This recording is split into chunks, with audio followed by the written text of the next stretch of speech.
Fauci lied and people died. I'm Dr. Chris Martinson. Today we're going into Fauci's emails. We're going to be looking at a very specific date where I think we see strong evidence of a lab leak cover-up. Let's go take a look.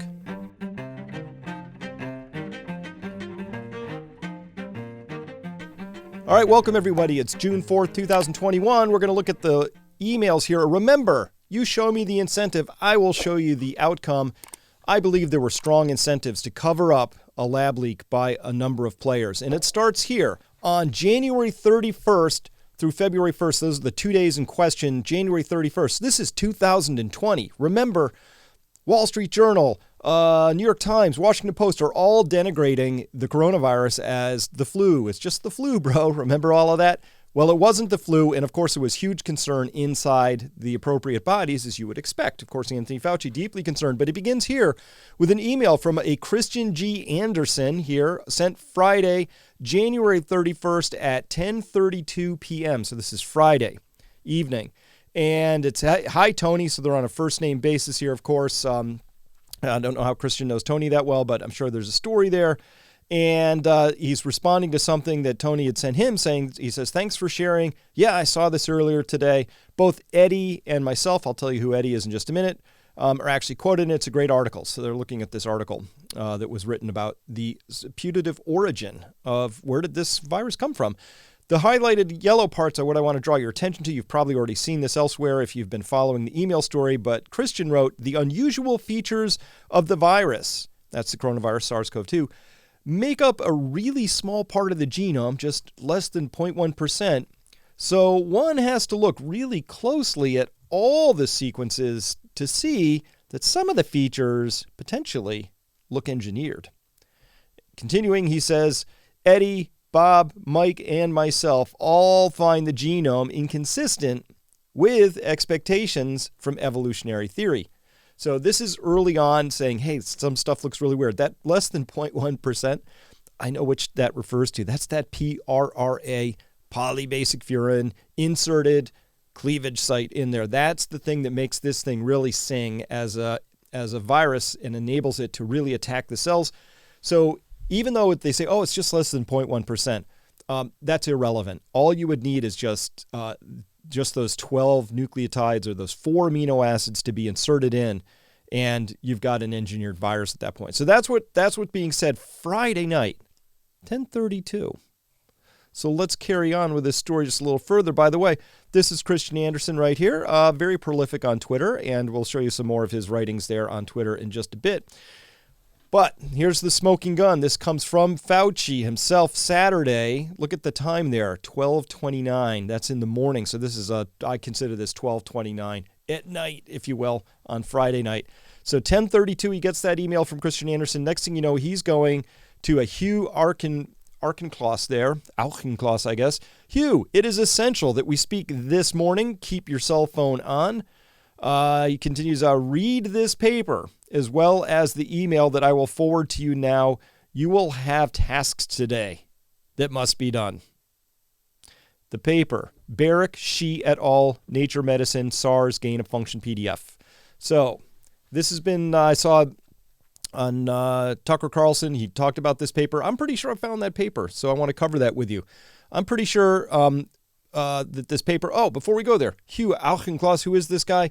Look at this. He oversees an extensive portfolio of basic, clinical, and applied research. So he's the deputy director of the NIAID. So this is the guy who'd be really responsible for this. But if he's overseeing research, it would be really important from a CYA standpoint if you were overseeing research that potentially looked like gain of function research. That could be really embarrassing. So I think there was a little rally the troops CYA moment here, but let's take a peek here. All right, what is this paper? Baric, She et al., Nature Medicine, SARS Gain of Function. We'll just take a peek at that real quick here. Before we get there, let's just be really clear about what the timeline is. Kristian Anderson sends an email to Fauci on Friday at 10:32 p.m. Fauci sends an email to Auchincloss at 12:29 a.m. Saturday. That is that Friday night. All right. This paper they're talking about, because it includes Ralph Baric here as the last author, which is the place that means that's the lab it happened in. That's the last author. There's two places in a science paper that matter the most. First author, last author. The first is usually the person who did the most work. The last is the person who gets a lot of the credit because it happened in their lab. But look who's second from last year, Zhengli Shi. Hey, that's the bat lady. This is from November of 2015. Obviously, it's in Nature Medicine, very important, and says the title is A SARS-like cluster of circulating bat coronaviruses shows potential for human emergence. This is really a fairly important paper. And by the way, just so we have a bead on everything, this is Ralph Baric on the lower right down here. This is the bat lady, Zhengli Shi. Why did this paper jump out? Why would it be so important to talk about? A couple of reasons. Let's dive right in. First, the methods from this particular paper. What did they do here? Viruses, cells, in vitro, that's in glass, infection and plaque assays, wild-type SARS. They used wild-type SARS coronavirus. They use a mouse-adapted SARS CoV, the MA15 virus, and chimeric SARS-like CoVs. So this is talking about gain-of-function style research where you're taking a more infective spike protein and welding it onto another coronavirus. So you do those chimeras, chimera meaning pieces from two separate things. All right, so they did that, and look as well from their methods, it says in the second piece, growth curves in Viro E6, DBT, Calu3, 2B4, and primary human airway epithelial cells. So that's what they were doing. They're running these different types of infective assays on all sorts of different models, including actual human lung tissue. It says down here, further down in yellow, human lungs for HAE. That's talking about the human airway epithelial cells. That's HAE. Cultures were procured under University of North Carolina at Chapel Hill Institutional Review Board approved protocols. HAE cultures represent highly differentiated human airway epithelium containing ciliated and non-ciliated epithelial cells as well as goblet cells. So this is the lining of the trachea and the bronchi have those kinds of cells right in there. So they're actually taking human tissue that who knows where they got it from, but it's actual human lung tissue, and they're running these SARS CoV experiments on them using chimerized SARS viruses. Now that's pretty as close to gain of function as you can get right there. And in fact, right in the paper at the bottom, this is probably why I would want to talk about it, Fauci and Alkenclaws, is they talked about it in the disclosure in this paper, linked down below right there, biosafety and biosecurity. There's a whole paragraph on it. I love this part. It says, these studies were initiated before the U.S. government deliberative process research funding pause on selected gain-of-function research involving influenza, MERS, and SARS viruses. So they had a funding pause. That's known as a moratorium. It was a ban on selected gain-of-function research. They said, well, this one continued because it was started before the ban went in, so they continued it and finished it. That's fine, I guess. I think that was part of the rule set. Says this paper has been reviewed by the funding agency, the NIH. Continuation of these studies was requested, and this has been approved by the NIH. That's the money shot right here. Continuation of these studies was requested, and this has been approved by the NIH. We saw earlier in Tucker Carlson's reporting that somebody else in the NIH who's responsible for what's called the P3 protocols said that this research had never come across their desk. So somebody in the NIH approved these continued gain-of-function studies. Now, why is that such a critical thing at this point in time? Because it was in October 2014 that ban went in, and as I just told you, this paper came out in 2015 in November, so the ban was on, and the ban wasn't lifted until December 2017. So this paper and its continuation of this research was approved by the NIH. This is gain-of-function research. So when Fauci sat before the Senate committee, told Rand Paul, we don't do gain-of-function research. We haven't. We didn't. Not during that time. He was absolutely lying. And he knows this. And by the way, he sent forward a paper, a PDF that was this paper to his deputy director saying, hey, we got to talk. You got tasks. Who knows what those tasks are? It's probably called cleanup, CYA. But these emails absolutely show that this kind of research was being done. It had been approved by the NIH. It didn't go through the normal approval processes because we don't have record of that, according to somebody inside the NIH.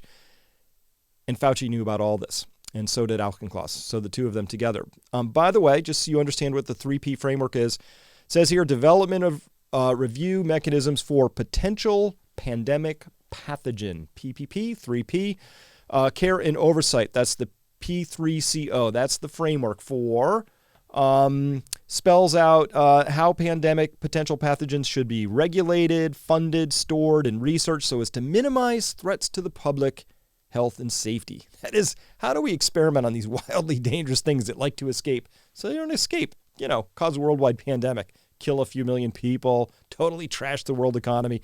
It's kind of embarrassing if that happens under your watch and it comes out, wouldn't you think?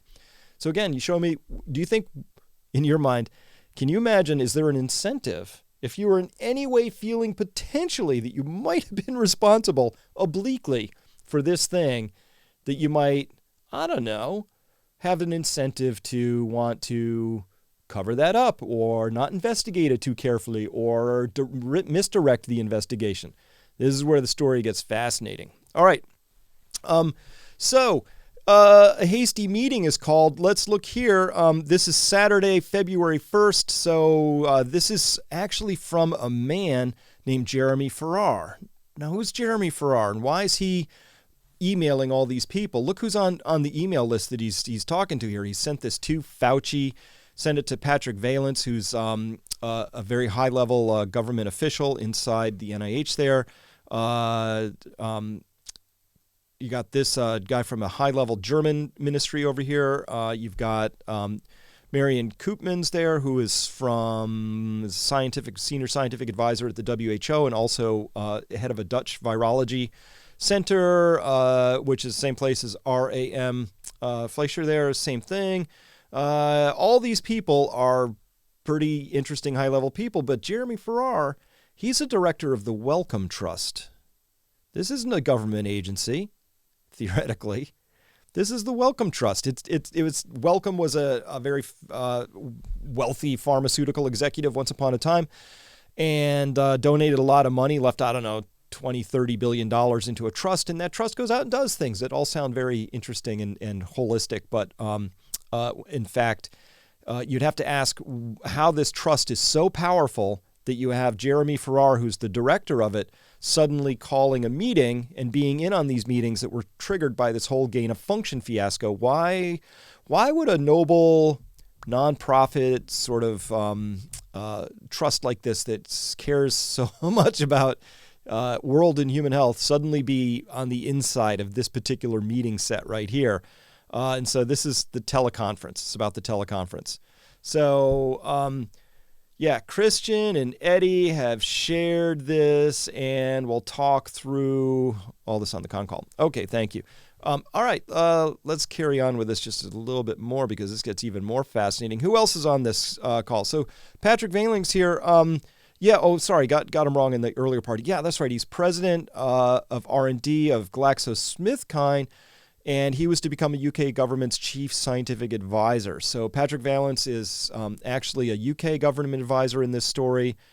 Carrying on, there's Paul Schreier on here who's, he's the chief operating officer at the Wellcome Trust. That's a little weird. They're worried about how they're going to cover up the whole idea of a lab leak situation, and they're pulling in all these guys here. Well, let's see who else is on here. This guy, Mike. This is the Mike we heard about before. Mike Ferguson. Who is he? He'd be the deputy chair at the Wellcome Trust. So that's kind of who we have on this particular scenario of things. So got a few other names on here, but here's kind of the whole list. This is at the bottom of that email from Jeremy Farrar calling for this urgent meeting. There was, the calls only started to come out. The emails flew around early in the morning of February 1st, and then by 2 o'clock they said, hey, here's what we're going to do. February 1st or 2nd February for Eddie information and discussion that is shared here is going to be in total confidence, not to be shared until agreement on next steps. They got the dial-in details, all of this. It's a 1-hour meeting. It begins here at 2 p.m. EST, they're saying, 2 p.m. Eastern. And look who's on here. Kristian Anderson's on here, and Bob Gary, but they couldn't reach him for this thing. Kristian Drosten. You got Tony Fauci on there. You got your Mike Ferguson. You got your Ron Fouchier, I guess. You got your Eddie Holmes on there. Don't worry, we're going to get through all these names in a bit. You got your Marion Koopmans on there. You got your Stefan Pullman there. You got Andy. We'll take a look at him in just a second. You got your Paul Schreier, as we mentioned, Patrick Valence. So this is actually a pretty important set of lists of people on here. But let's just make sure we got the timeline. Remember, Kristian Anderson kicks this off, sends that email out 10:32 on January 31st. Then Fauci sends that email to Alkenkloss at later that evening or early morning Saturday. Emails fly around from 1 p.m. to 2 p.m. EST Saturday, and then boom, there's going to be this meeting at 2 p.m. Lots of people were copied in on that, but you notice who's on there. You got a lot of people from the Wellcome Trust. You got people from the NIH, from the WHO, and some friendly, I'm calling them here, researchers. And we'll find out why they're friendly in just a second. So they're having this meeting, and remember I said up here, it says here, I will be on email throughout the meeting. Email Paul or I, Paul, if any problems. While the thing's going on, an email flies out from Jeremy Farrar to Anthony Fauci. You can see here it's 2:56 p.m., so the conference has been going on. This telecom's been going on 56 minutes. Private email sent just to Francis Collins, the director of the NIH, Patrick Valence, who's the UK guy, Mike Ferguson, who is, well, he's a Wellcome Trust individual. So Jeremy says, hey, can I suggest we shut down the call and then redial in? So he just wants to talk privately or more privately with just Patrick and Francis, and then having Mike on there and Anthony. So that, I think this is the core group right here, concerned people. But your first question ought to be, how is it that somebody who runs a benevolent trust has this much power that they're directing things around like this and clearly scripting what's going to come out of these meetings and all of that? Interesting question. At any rate, here's all we know. The con call is arranged at 2 p.m. EST. It lasts for at least those 56 minutes till that email we just covered went out. And the key leadership of Wellcome, the NIH and the NIAID, presumably stay on afterwards to discuss something. What? We don't know. But if I was a true investigative journalist or I was a part of a Senate committee or somebody with subpoena power, I'd be honing in on that little after call session right there. That would be, I think there'd be some pretty interesting info in there so we can see what happens. All right, carrying on. Hey, we got some really tasty post-meeting follow-ups from this email dump. It was just fantastic. So look at this. Marion Koopsman here sent it to all the people who were on that particular call, and it's all grayed out. The whole thing's grayed out. The whole thing. So again, just to be really clear, who is Marion Koopmans? She is here. She serves on the scientific advisory group of the WHO. Also head of the Erasmus Department of Viroscience. So that's a big teaching center hospital in Dutch territory there. So that's who Marion Koopman is. And she said, look at this. Look at that. Here are my thoughts. Ray thing. And it's actually, there's one more thing we should look at really closely there, which is that, there's a FOIA. The grayed out stuff have different letters next to them. So after everybody's name's up top, can you see that up top? So there's the gray part, and then it says B/6. So B6 is very typical. B6 exemption from FOIA is there's personally identifying information in there, and they're not comfortable releasing it, so they don't. So that's why you would see somebody's name, but then their email is B6'd. So the B6 is all about protecting personal privacy, but B5 is different. So this whole part down here is grayed out under FOIA exemption B5. What's exemption B5? I'm so glad you asked. That is a great question. Here's exemption 5. Exemption 5 of the federal FOIA, Freedom of Information Act, covers multiple privileges, including those that protect an attorney's work product, attorney-client communications, and the deliberative process. So it's really there to protect something that's already in some form of legal proceeding. It exempts from mandatory disclosure interagency or intra-agency memorandums or letters which would not be available by law to a party other than an agency in litigation with the agency. But it only possibly exempts, the only way you can actually claim a B5 is if it's already in litigation or about to go into litigation, or because the information was shared intra or interagency and there's the possibility of that litigation or the reality of litigation going on. So the first thing you might want to ask is, well, wait a minute, if it only applies to inter or intra-agency memorandums, how is it possible that something sent from a non-agency person, because Marion is absolutely, Koopmans is absolutely not part of the U.S. government. She's not part of the agency.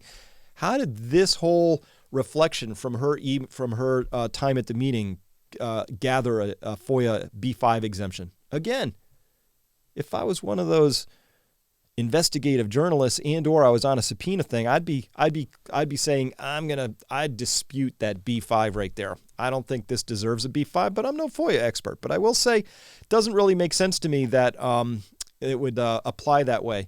So, scope of exemptions down here. The U.S. Supreme Court has ruled that to qualify for Exemption 5 protection, a document must satisfy two conditions. First, its source must be a government agency. Marion is not a government agency. She wasn't the source of that. Second, the document must fall within the ambit of a privilege against discovery, recognized under Exemption 5. So all I can figure is that whatever she wrote there is already subject to litigation somehow. I guess I don't know. But I hope the Justice Department is on this, because there's a really interesting story here, not least of which is somebody was monkeying around with a virus potentially. If we find out and we find out that it was coming from a lab that and through work that was funded in part or whole by the U.S. agencies and by people who were sort of vaguely skirting gain-of-function research laws that existed at that point in time, there ought to be some pretty massive penalties for that. I mean really big, massive penalties. I don't just mean lose your job and walk off with your golden parachute. Not that kind of awful bureaucratic nightmare. I mean actual penalties like jail time and things like that. So at any rate, I don't know why Marion got a B5, but she wasn't the only one in that story. So who else got a B5? Hey, Professor R.A.M. or Ron Fauci of Erasmus as well wrote in. Here, this says, R.A.M. Fauci wrote, "Dear Jeremy and others, this was a very useful teleconference." B5, B5, B5, B5, B5. Hey, thanks for organizing this on such short notice. All right, and thanks for my FOIA information. That's great. But Ron also took extensive notes during this. 3 pages of emails were actually Ron's notes. I've reproduced one of the pages for you. Here they are. Ron's notes, very helpfully described here in the FOIA release. A little B5. And here are the notes. All of Ron's notes are B5'd.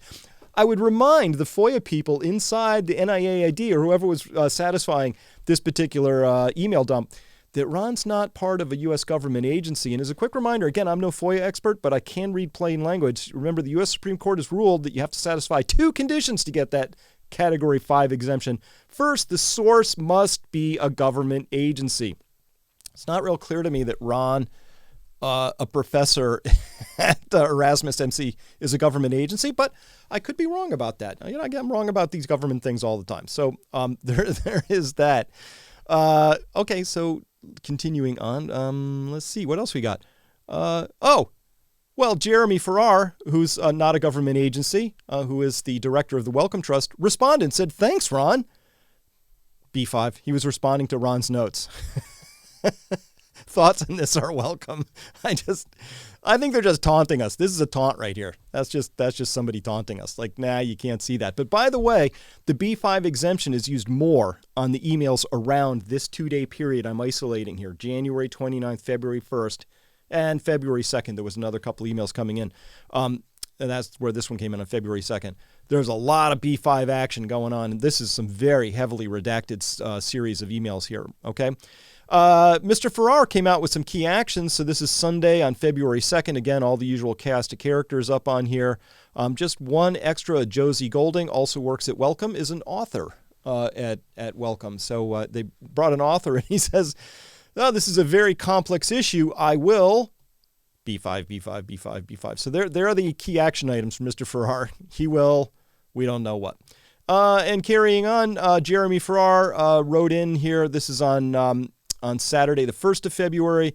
Says, thanks to everyone for joining. This is clear. There is clearly much to understand in this. This call was very helpful to hear some of our current understanding and the many gaps in our knowledge. B5, B5, B5. And so, again, we don't know exactly what was said there.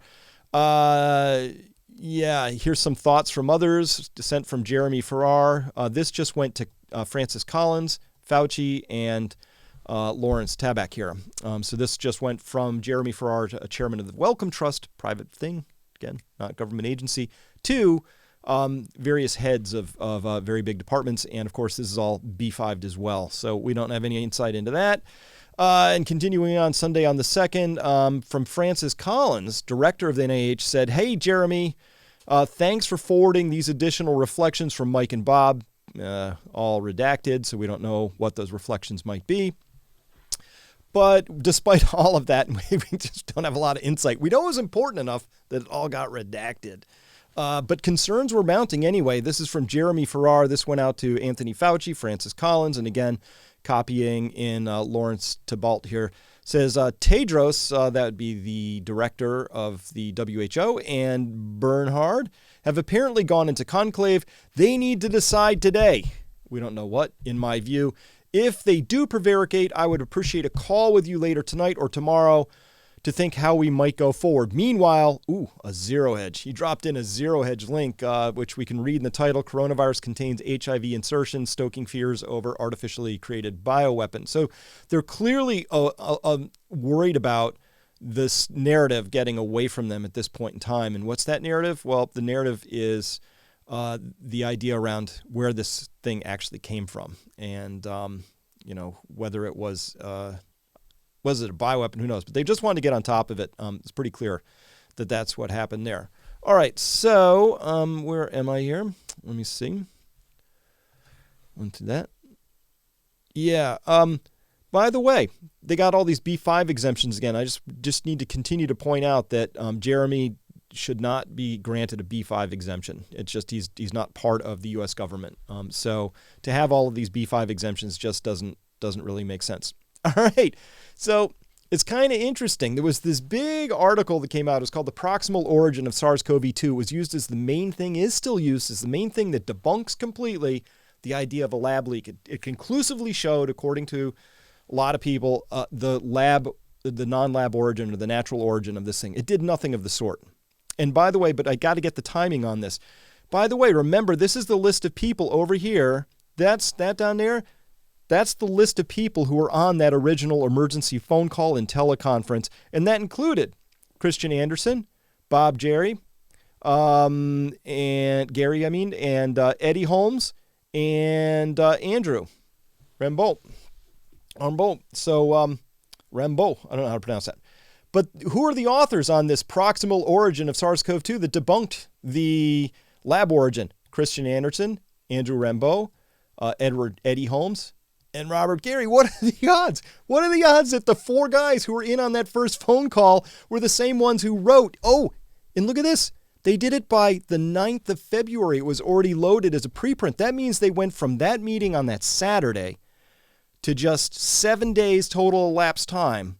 They were able to turn out an entire research paper that proved something. How much new data do you think they actually had between that moment when Kristian Andersen was saying, oh, there looks like there's some weird engineered stuff in here too. Oh, we're absolutely positive that this couldn't have come from a lab. How much new data do you think they actually had in those 8 days, including the writing of this thing? It's a big, long thing. When you write a manuscript, I'll tell you that you have to spend a little time actually doing the writing as well as the research. Let's split that in half. They had 4 days to gather new data. What new data possibly arose in that amount of time? None. I'll give you the answer. There was no new data that actually came up in that amount of time. So I can tell you that this whole article came out as an output from that particular meeting. That's my best guess. Listen, again, if I had subpoena power or I was going to do a proper investigation, I would see if I could get those B5s excluded. I want to see what's in those emails, and I would actually go further. I think there's missing emails in this string based on what I saw, but that's sort of supposition. And so it showed up in Nature Medicine, had a huge impact, and this is Eddie over here. This is the Bob that he was talking about before. Andrew Rambeau is a proper researcher. Same thing for Bob. Robert Gary, proper researcher at Tulane. These people are, Kristian Anderson, proper researcher. All proper researchers, everybody on here, Ian Lipkin, all of them, but all of them would stand to lose enormously if it turned out that this thing came out of a lab. Why? Because there would probably be a lot of oversight. Because it would probably be very hard to get grants to do the kind of research that they'd been doing, because the entire field of virology would get a big black eye. So you want to talk about the thin blue line. I'll call this the thin white line for the white lab coats. Not a racial thing. The thin white line because of the lab coats. So here's the whole cover-up timeline that, as I see it, had that first email from Kristian Anderson. That's on January 31st. On the February 1st, there's this emergency email to Alkenklos from Fauci. Next thing you know, there's all these emails flying around, and by 2 p.m. that Saturday, they had a who's who of people on there, including all these people from the Wellcome Trust. I still don't know why they would be wrapped into this whole thing this tightly, unless I get conspiratorial and think about what other things they might be up to. I don't know. You got the NIH, you got the WHO in there represented, and you got all these friendly viral researchers. That con call lasts at least 56 minutes, and 8 days later, a full manuscript proving the natural origin is published by 4 of the 5 authors were actually on those original sets of calls. Hey, science, let's go to the But Science edition. So this came out just recently, June 2nd. That's this year. Kristian Anderson is responding to this thing. Sherry Markson here was going through these particular emails as well, said, scientist Kristian Anderson told Fauci SARS CoV-2 has unusual features that potentially look engineered. Not long after this email, the scientist authored a piece insisting the virus was natural. And Fauci said the same thing publicly. This is a massive cover-up. And Kristian, very, very prolific Twitterer and very unforgiving to people he thinks are in any way challenging him, says, hey, I know it's super mundane, but it isn't actually a massive cover-up, Sherry. It's just science. Boring, I know, but it's quite a helpful thing to have in times of uncertainty. I guess he means an open mind. Wasn't a massive cover-up. He's just saying this is how science works. I thought these things, we got new data, and then I thought other things. And by the way, he's not wrong. That is how science works. But I just let's talk about this real quick, because remember Kristian Science on his January 31st email, he said the unusual features of the virus make up a really small part of the genome. So one has to look really closely at all the sequences to see that some of the features potentially look engineered. That's January 31st. Oh, look, on Tuesday the 4th of 2020, that would be, by my count, 4 days later, he's writing down here in yellow, the main crackpot theories going around at the moment relate to this virus being somehow engineered with intent, and that is demonstrably not the case. Continuing, he says, the data conclusively show that neither thing was done. It was, as engineering can mean many things, can be done for basic research or nefarious reasons, but the data shows that neither was done. The data. So it was only 4 days. That's all the time he actually had to go from, hey, I see some unusual features, to this is demonstrably not the case. The data shows. What data would that be, Kristian? We're all kind of eager. Could you share it with us? Because that's really rapid turnaround. That's amazing at a time we're in the beginning of an urgent, massive global pandemic, and nobody had that data at that time to go from unusual features to we're absolutely positive. This is a case not of science, but this is a case of somebody having a conclusion and then working backwards towards it. And by the way, that's the part I objected to. That was the reason I got on this case in the first place, was people like Kristian Anderson coming forward and saying declaratively couldn't have come from a lab, had to be natural, when they should have said, here's how they could have gotten me off that scent. So future tip for you people who want to do these sorts of things. Just be honest and say, look, I'm 99% sure this came from nature. Here's why, but it could have come from a lab. Can't positively rule that out. But here you see them ruling it out. But it's the emotional content of the language in here, right? Crackpot theories. That tells me the emotional state of the person who's up against this. It has nothing to do with science, has nothing to do with logic. There's a predetermined conclusion that they're now going to backfit and work from. But the thing that's really troubling and puzzling about this is how much of the media went along with this, including all sorts of emails going back and forth from Zuckerberg to Fauci asking how Facebook can help. And we know how Facebook helped. They shut down every possible discussion around a lab origin, no matter how legit, no matter if there was science in there. By the way, I've got a ton of science that does support the idea that this could have come from a lab. Love to debate. Kristian, if you're listening, if you want to debate, I'm all up for this. And I'm no evolutionary biologist or even virologist, but I got some interesting data. By the way, I'll give you a pre-tip. The non-synonymous mutations in RATG13. So just take a peek at that, okay? Really fascinating. And as well, we'll talk about the PRRA, polybasic fear and cleavage site. But none of this hand-wavy, but sometimes these things arise naturally. We'd have to look at close relatives. We'll run that test too. So anyway, that's what I got for you today. Looks bad, smells bad, is bad. This looks like a massive cover-up, tastes like one, is one. All that B5 stuff in there, the exemptions, those need to be torn out. We need to have a view at those. This, my friends, was a massive cover-up. And they had a predetermined conclusion, which they were going to steer people away from the idea that this came from a lab, potentially. And it potentially did. In fact, by my estimation, the odds strongly favor the fact that this came from a lab, including, not least of which is, we know that this virus binds more tightly to human ACE2 than any other animal species out there, which really argues very strongly and conclusively against the idea that it arose in another species, because typically it has tighter binding and stronger affinity for the species it arose in. The jump to the secondary species, it's a weaker jump. It's like taking a key that almost fits, that fits your door perfectly and going to another door where the key is really close and you got to rattle it. It's just, it almost works and it sort of works and you can get in, but after a lot of trouble. So that's the story I have for you today. By the way, there will be more to this at my website at Peak Prosperity. There's things I wanted to say here I couldn't say here for obvious reasons. I hope I haven't crossed the line here today. Who knows? But if I do cross the line, you can always come and find us at Peak Prosperity. And I'm going to ask you, if you step 1 down there at the bottom, come and register by email. You can come to Peak Prosperity. And if you registered our site, hey, we're not going to spam you or any of that stuff, but we will be able to reach you if you want to be reached in case this channel is no longer able to reach you by this platform. We're up against really dark forces here. We're up against a machine that has a bunch of predetermined conclusions. And many of them they really would like you to stay in the dark. I'm trying to help you get illuminated over here with the real story. I think there's a huge thing that needs to be talked about with these emails that I'm glad to see that many people are picking that up. I hate to see that it's turned into a left-right issue because it shouldn't be. I don't care if you're a Democrat or a Republican or a Libertarian. You ought to care a lot about where this virus came from because we don't want it to happen again, and it disturbed your life enormously. So that ought to be a really open, legitimate, wide-ranging question. By the way, I think the B5 exemption mostly is applying to bureaucratic embarrassment.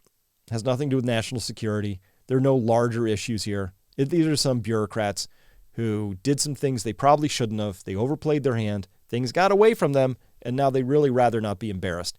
That's no reason to invoke exemptions. It's no reason to invoke national security. We deserve to know exactly what happened here so that we can potentially prevent it from happening again, only next time, worse potentially. So that's all I have for you today. By the way, I'm loving all the new people who've come by Peak Prosperity and joined the conversation. That's fantastic. And the way you can support me at Peak Prosperity, 2 things. 1, send this video around to 5 people who should know the real story, and I think people should. Second way is become an enrolled member at my website. Pay it forward by enrolling there. You help support me and my team so that we can do more reporting like this. And by the way, you'll find a lot of incredible content there that will really help you make better decisions and be more resilient for what we think is going to be a really turbulent future. All right, that's all I have for today. Enjoy the rest of your weekend. We'll be back next week.